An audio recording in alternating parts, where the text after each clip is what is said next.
Servirà il Palasport San Lazzaro, oggi Chioene Arena, per ospitare le quasi ben 1400 ostetriche che un po' da tutta Italia mercoledì prossimo parteciperanno alla prima prova di preselezione per un solo posto di lavoro presso l'azienda ospedaliera di Padova.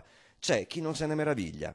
Perché attualmente nel Veneto c'è circa il 30% di neolaureate disoccupate e quindi, tra virgolette, la smania di avere un posto di lavoro a tempo indeterminato è per tutti, insomma, quindi ci sta.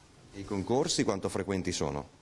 Non sono tanto frequenti. Oltre al posto per la vincitrice, l'azienda redigerà una graduatoria dalla quale potrà chiamare in servizio nel tempo le altre classificate. Molte ostetriche padovane e venete intanto vanno a lavorare all'estero, in Gran Bretagna, soprattutto dove i posti di lavoro per questa figura professionale sono molti.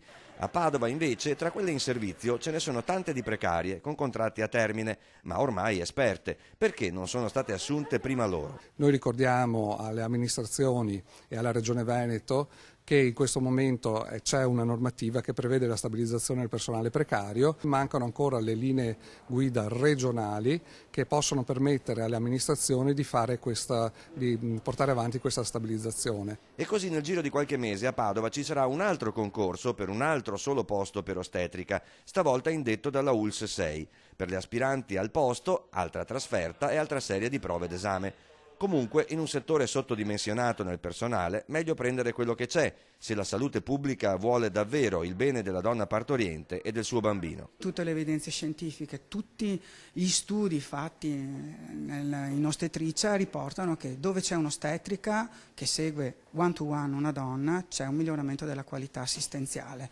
Siamo nate per quello, noi studiamo per quello, per stare vicino alla donna, per accompagnarla nel suo percorso, dalla gravidanza al parto, in menopausa, educazione sessuale, quindi tutto il ciclo vitale della donna.